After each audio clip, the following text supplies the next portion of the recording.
All right. Hey, Rob. How's it going?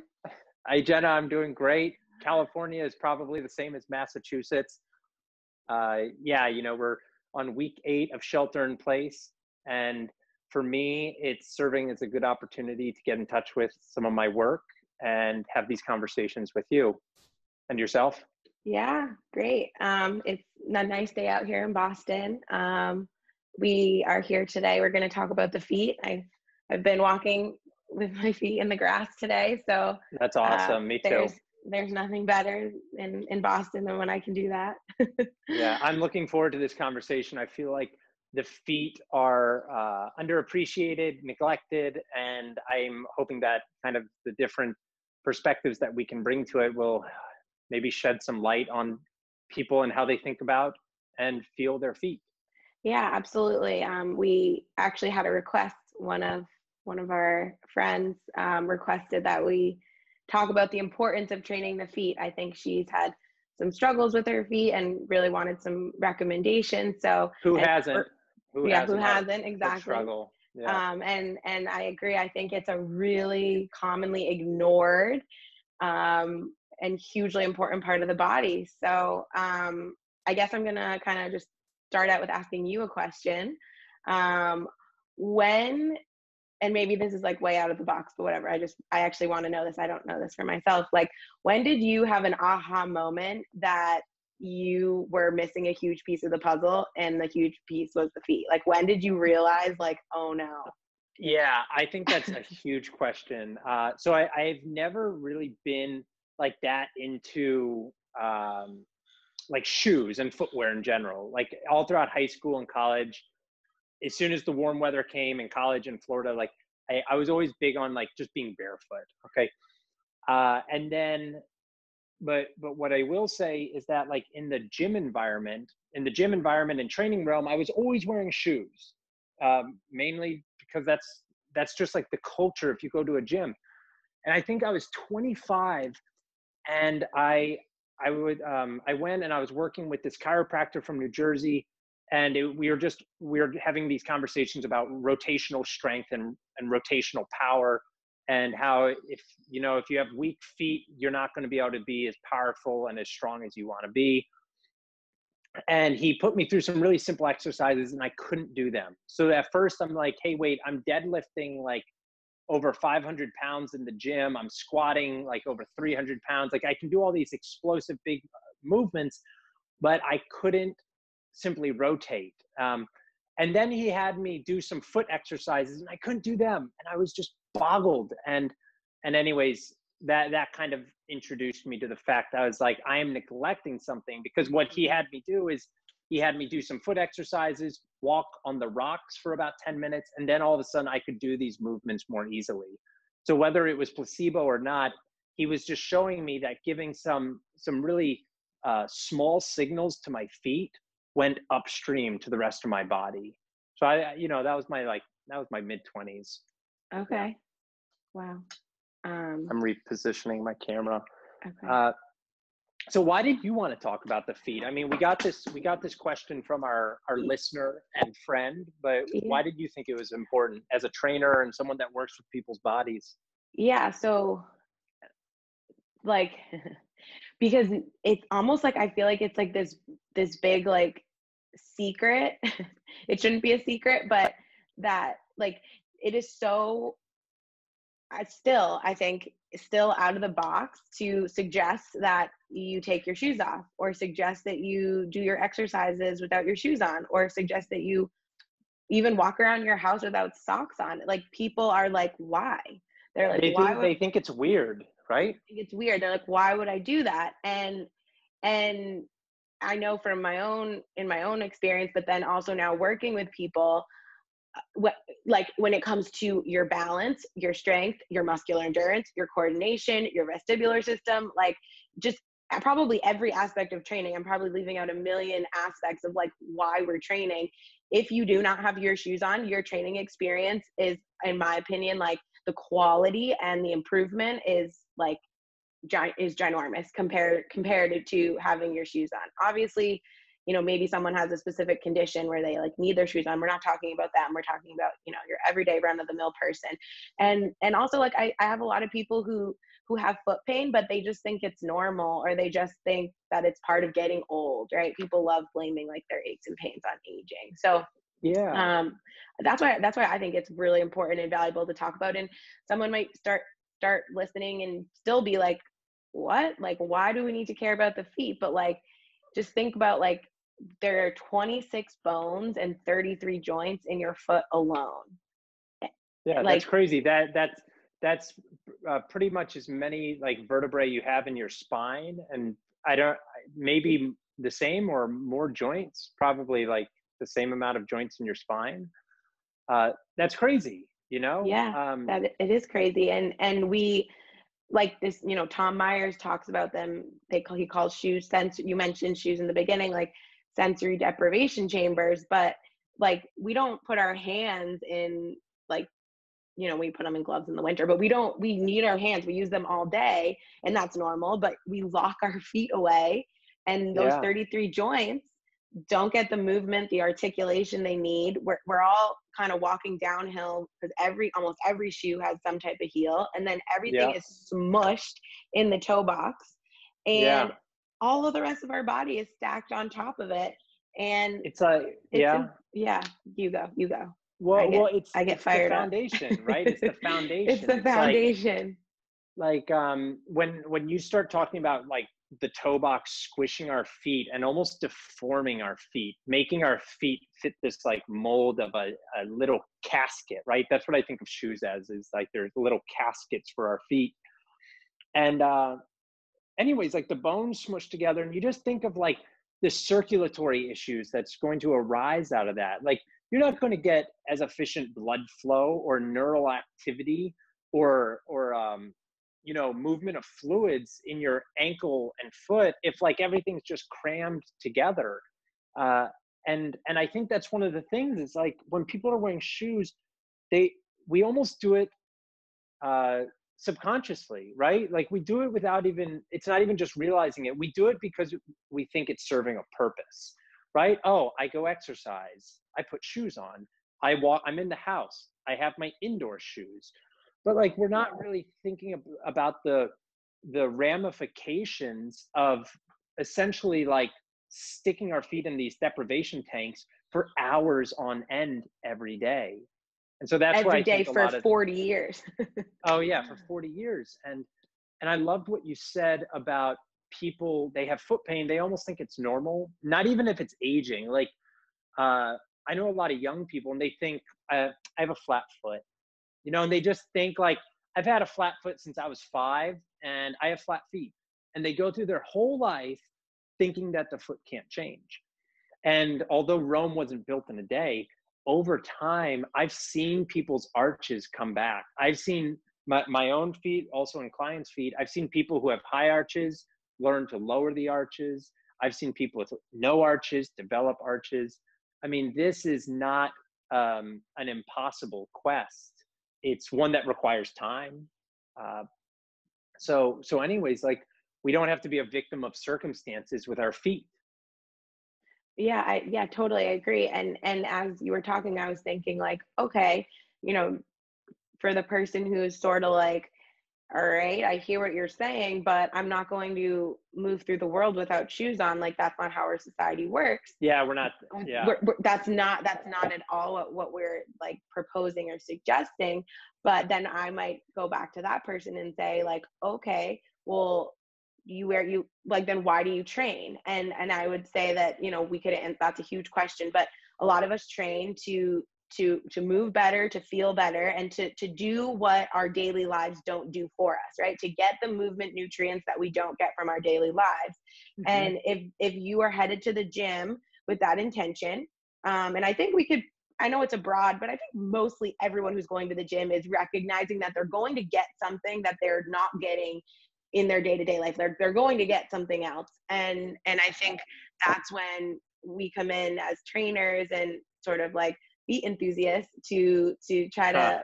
to like propose or suggest or highly recommend that you go and do your workout. And even if you did nothing else but work out without your shoes on, you would already be doing yourself such a huge service because, and you can even talk a little bit more about like, you know, ground force tension and what waking up the feet like actually means in a training context.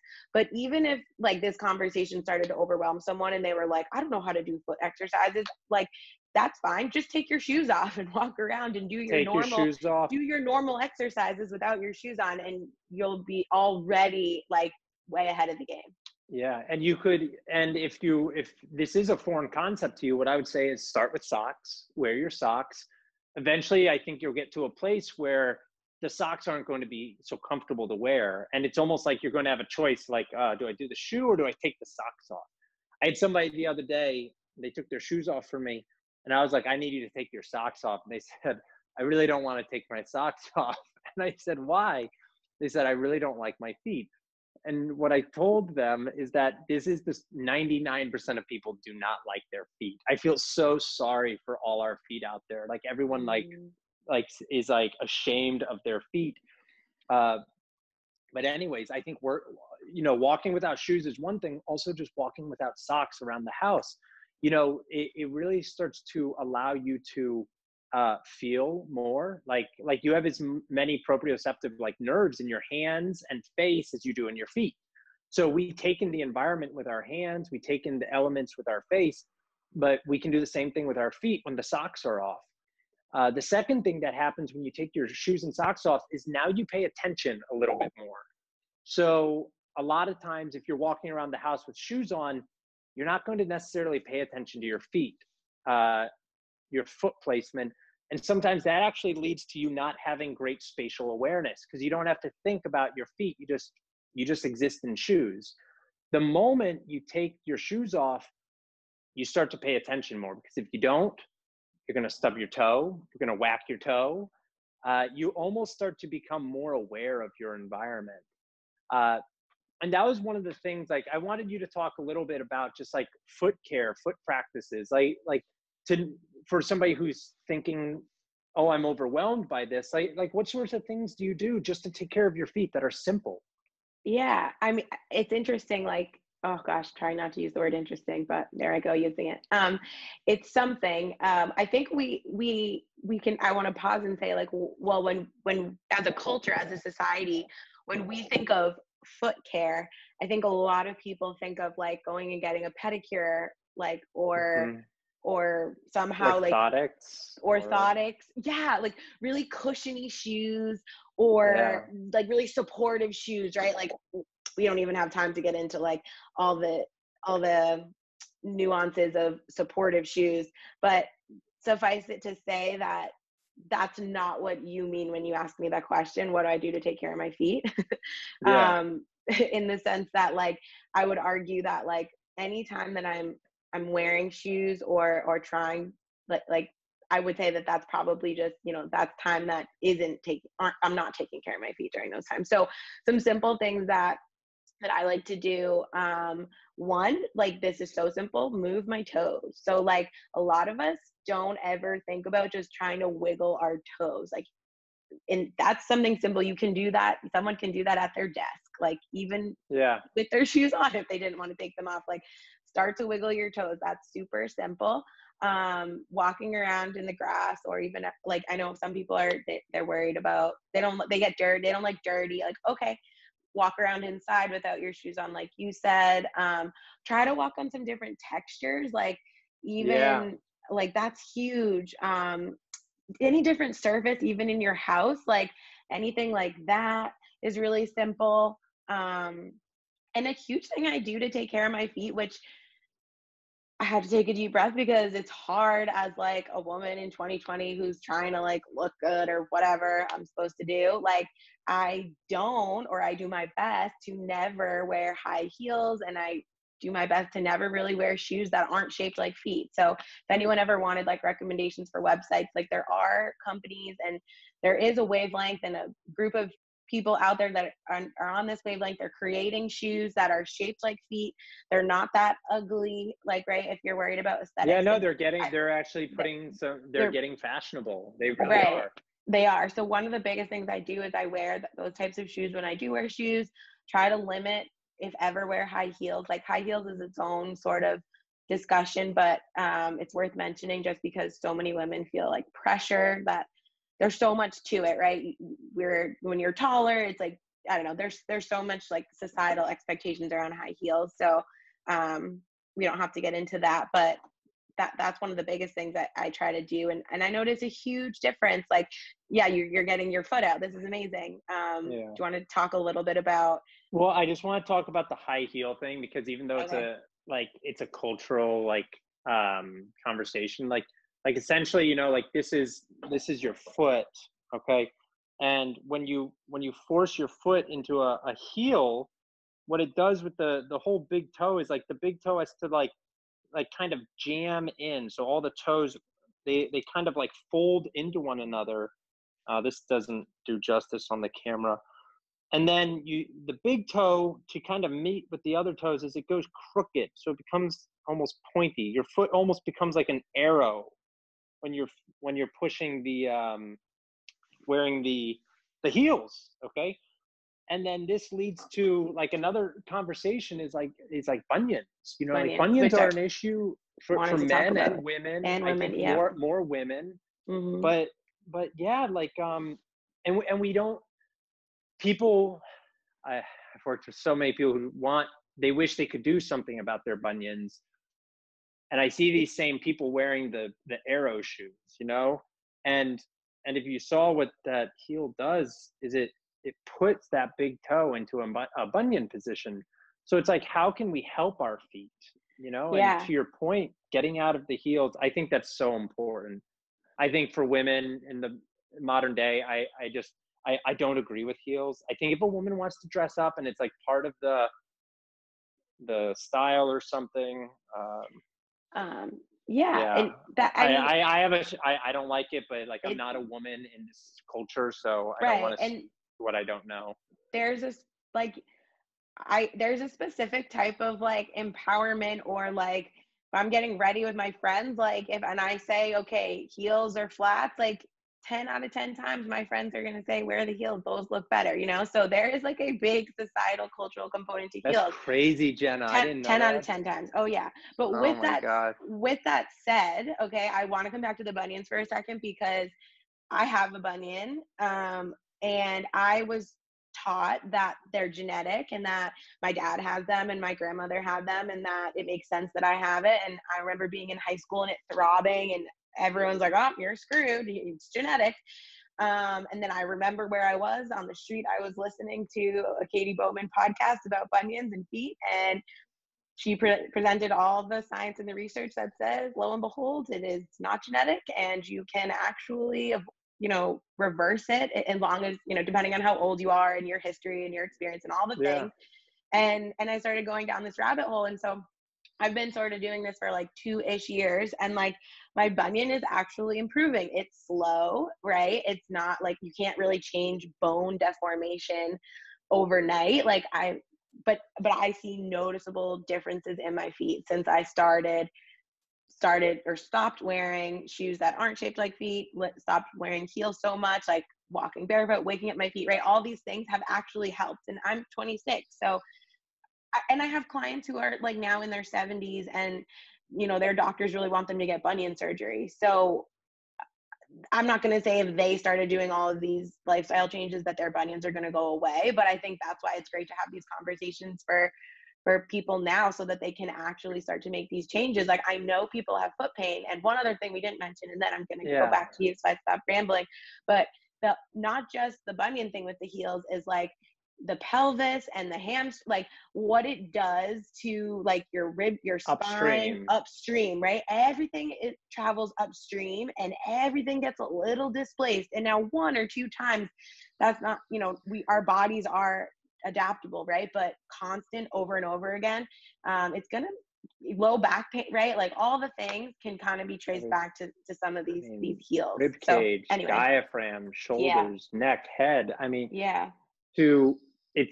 If you can think about this in terms of building a house, and you want it's so simple. I feel like this is like elementary school, but it's hard to break out of cultural norms and habits. And it's like, you build a house And no matter how cool you want to make your house on the second and third floor, the more solid your foundation is, you're going to have a lot of possibilities and flexibility with what you do above it. And so our foot is just that. Like our foot is Yeah. the foundation. The toe bone is connected to the ankle bone bone is connected to the knee bone to the hip to the pelvis to the low back goes to the thoracic to the ribs. It just goes all the way up. And so if you're like, oh, I'm exercising and I'm training all the time, and you think you're doing your full body workouts, but you're wearing shoes, you're missing some parts, right? I'm thinking like, I'm thinking you haven't done your foundation work, and you're just worried about your second and third floor. And like, you're not at all that, not worried. You're not thinking about the foundation. You're thinking about like more the aesthetics of everything else. And you're just putting the foot away. And so I'm curious, what do you usually like? I'm going to ask the same question back to you. Like, what are some simple things that you recommend to the person who's starting at square one? This is a novel idea to them. Did I leave anything out? Like, do you have any other thoughts, suggestions? Well, and then maybe we can also then talk about like some more advanced things for people who are already on this wavelength. But I want you to go first. Yeah. Everything you said is great. And those are all practices I have. Barefoot's in the house. I'm like kind of, I'm strict at my house. And if people come over to my home, they take their shoes off. I don't know why. My best friend was South Korean growing up. That's how we did it at his house. I don't allow shoes in my house.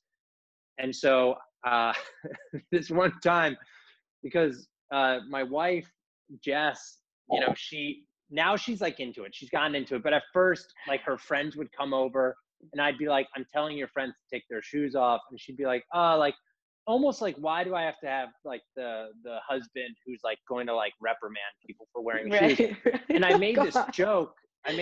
About how I feel like I'm giving them a gift. Like I'm getting them barefoot, So anyways, like barefoot at home, I think is really important. Like getting out of this slipper habit. We are addicted to cushy, comfortable, warm, soft, snuggly things. And I think we have to get back to our biological blueprint a little bit more. So walking outside is really nice if you have the luxury of living near some grass and it's summertime and you can just slip your sandals off. Different textures are going to stimulate your nerves a bit differently. I roll my feet. I use lacrosse balls. I use tennis balls. I roll my feet. I do pressure points. The other thing I really like is massaging. I just, after you take a shower or something, get into bed and like before you do whatever else you do, or if you're just watching television, just get some lotion, spend 2 to 5 minutes per foot. It helps to increase the circulation. And again, like the blood in your foot is the same blood in your brain. Like the fluids of the body move throughout. And I think that's really good. I slap my feet once in a while. Slapping them just helps wake up the nerves and shock the bones a bit. Okay. And I'm trying to think. Yeah, I think those are the big things. I mean, I move my ankles every day. If you've never heard this statistic before, the ankle absorbs more shock than any other joint in the body. So that's kind of big. Like your ankle absorbs more shock and more force than any other joint in the body. And the ankle has such a close, intimate relationship to the foot. So if you ever work with young people, and I'm sure you have, like ankle sprains are really common. And ankle sprains don't have to happen all the time if we were just kind of training the feet differently. I think we're walking around the world with really weak feet and really weak ankles. And I think that's a recipe for disaster for our knees, our hips, and our low backs. I think it's just a fucking mess. And I want people to, if you could take one thing away from this, I want you to stop wearing shoes so damn much. So question, and I kind of know the answer, but I think it would be interesting because where do you like this idea of supportive shoes came from somewhere, right? I think people go to their podiatrists and they go and they get their cortisone shots and they ask, what should I do? And they are prescribed like orthotics and supportive shoes. So what do you, those people, like your clients that come to you and say like, oh, my podiatrist told me, how do you like to explain or have that conversation of actually like that's more of a band-aid, like it would benefit, you know what I mean? Like, how do you usually like to approach that? Because I think I can imagine someone listening to this and getting confused, like, but my doctor told me that I should wear supportive shoes. Why are these Yeah. two trainers saying otherwise? Like, how do you like to explain that? I know there's a million different ways to explain it, but Yeah, and I think we have to be careful because each individual is so different. yeah. For me, it's a case by case basis. Bone remodeling is a thing. If you don't know what bone remodeling is, you can look it up on Google. But like essentially, like our bones can change shape. Our bones are considered soft connective tissue, just like muscles. They have a higher level of calcium in them, and that's what helps, and other nutrients that solidify them. But like I have the conversation with people that essentially like you can change the structure of your bone, the feet in your bones by changing the muscle relationships of the lower leg and upper leg, because muscles are what hold bones in place. If you want to change the position of a bone in somebody, you have to work different muscles so that 2 or 3 muscles start to move a bone, so that maybe you have a little bit more of an arch, or so that you have a little bit more of a down arch. I don't know how I talk to people about it. It's so individual, because some people are kind of, they roll their eyes and they're like, you're not a doctor. And I'm like, I'm not a doctor, but like, I have no foot pain. And like, sure, I'm only half your age. And this is why we're having these conversations, because I don't want our generation to be part of this statistic of people who are addicted to exercise in their 30s and 40s and 50s, and then they're being told the same garbage from previous generations that like it's hereditary, you need support, when really it's like, well, if you just started changing the way you trained and gave a 10% concentration to your feet, you could prevent a lot of these issues down the road. So I Yeah, don't know if that totally. answered your question, No, it but does. like, It's you helpful. It know makes how a it lot of is. sense. Yeah, Yeah. like people only really want to hear what they want to hear, and I think I think more importantly is I've worked with a lot of people who have foot, ankle, knee, hip, low back pain, and they adopt the idea of not wearing shoes at home as much, going out in their backyard barefoot a little bit, doing some heel raises, doing some exercises to condition their Achilles tendon. And these people, I have seen them, they're like those daily chronic pains start to diminish. Uh, if you don't do the work, it's not like if you have like no arches and you stop wearing shoes and you don't do anything else, like I'm not guaranteed that could actually make things worse. Like you have to like kind of apply corrective exercises to a bare foot. If you've never Yeah. worked out before, you're overweight, and you hear this and you start not wearing shoes, it could get worse. Like shit, like it could, because you could be putting more force into the wrong places. Like Right. Or even if you're not overweight, like if you just have never done this before, like you don't, that's a really good point. We didn't mention any of that. Like you don't want to jump into this full floor. So you don't go from 0 to 100. Like you never yeah, want to go no. from 100% like shoes, like all the time, and never taking their shoes off, to trying to walk barefoot for a long period. You got to start with 5 minutes. Like, I loved what you said. Wiggle your toes. Like if you haven't looked at your feet like for more than like 3 minutes in the past year, like just wiggle your toes and see what you can do with your toes. And like um, that's such a great safe place to start. yeah. And as you were talking, something else that sort of came to mind is like, because I was also thinking like, all right, why why should why like when I think of my friends, or I think of people that don't just like love having this type of conversation, right? They think I'm like weird, like a weirdo for caring about this. I feel like I can actually make a good argument for anyone, in the sense of like I have friends who strictly train to like lose weight or to look thin or to whatever, like that's like their goal. I have clients who strictly train to improve their balance because they're worried about their balance. I have clients who strictly train to manage their stress. some who like everyone has a different like motivation or goal. Some people do it just so they can play with their kids and not have pain, or not worry about not have to worry about falling over at the supermarket when they reach for their can of soup, right? So Yeah. everyone has different like things that are important to them, totally. And I think starting to think about your feet would help all of those groups of people that I just said. And again, like you said, like it's hard to make huge generalizations. Like we can't make like specific recommendations for people in a conversation like this, but definitely something to start thinking about if you're not already. And then a question I had for you is, where do you see like room for the fitness industry to expand here? Like, how do we start to talk about this in much a more like massive macro way, instead of just like searching the Foot Collective on Instagram and like they have a certain amount of followers, but it's like I still feel like it's not common knowledge that it's still frowned upon in gyms to not wear your shoes, right? So like what Yeah. are your thoughts on that? I have no idea. Gyms make you wear shoes because it's a liability. Because if you drop something on your toe and it breaks, they like that's why for that and hygiene purposes is like why you have to wear shoes at gyms.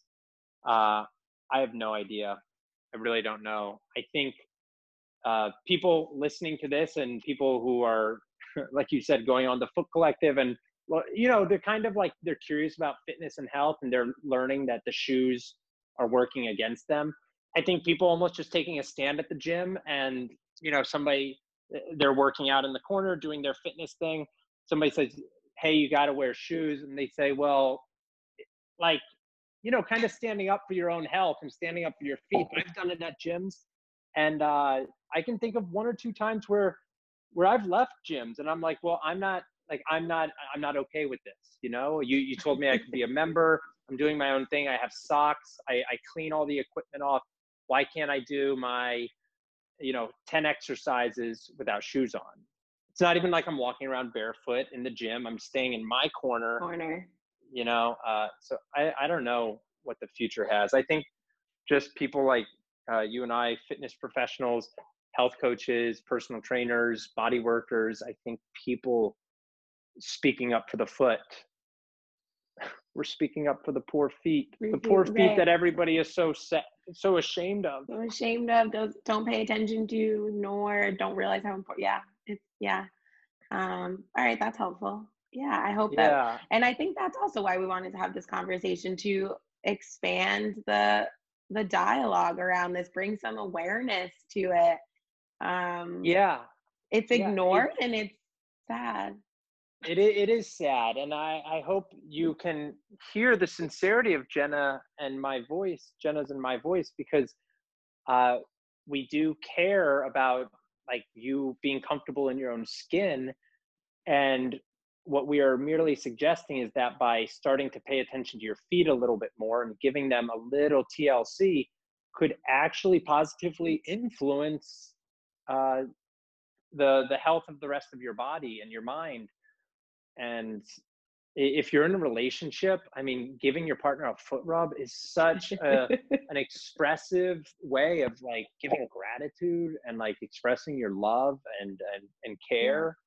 And if you're not in a relationship, you can just you can also do it for yourself. Your own feet. Yeah, like people are always like that. the idea of like self massage. I think it's really confusing, and people are like, people don't really know how to touch themselves. That's a whole nother conversation, but like people don't know how to touch themselves. We're not taught how to touch ourselves in like tender, just caring, soothing ways. Like I just think about like belly rubs and like rubbing my ribs and all this stuff that I do for my body. And so anyway, self-massage and self-care can actually be really simplified by just saying, hey, just like rub some lotion on your feet and your hands, like that's it. And just like kind of start there. And as we kind of wrap up, I think we're winding our conversation down. Some last minute thoughts are, one, if you're listening to this and you're like, okay, this makes sense, I'm on board, but I'm embarrassed to either like, I mean, I think a lot of people are at home right now, so I think a lot of people are okay, like they're at home, but I think some people are like embarrassed to like walk in the grass barefoot. Like I know my friends will like make fun of me or think I'm a weirdo or whatever. But like just I'm here to just be like, it's okay. Like you're just taking care of yourself. Like it's not that weird. It actually makes a lot of sense. Like I don't know if that's helpful to anyone, but just throwing it out there. And then my other sort of like advice is if you're listening to this and you're not sure like for you specifically where to start, then like again, we kind of say this every time, but like reach out to somebody that knows like a trainer or someone that kind of can help guide you as far as like where to start. Because again, Or you us. don't, yeah, or us. Like I'm always happy. Either of us are always happy to talk about this. Just in the sense of like, I would never want anyone to like throw away their shoes and go barefoot running. Like, Yeah, no, that's my not what we're brain, saying. like, you know what I mean, goes to like worry. Feel free to throw out your flip flops, limit your high heels, like limit your other shoes. That's not gonna harm you if you just do that immediately. But if you're not sure like how to start training them or what to do, just make sure you reach out to someone for assistance. So no injuries or anything like that. Do you have any last minute thoughts or No, I ideas? loved. Nope, no, that was beautiful. That was really well Okay, said. great. Awesome. Well, have a great rest of your day. It's only, Yeah, what I'm time is looking it forward to there? our next conversation. It's 2:45. Okay, yeah. All right. I'm gonna stop the recording.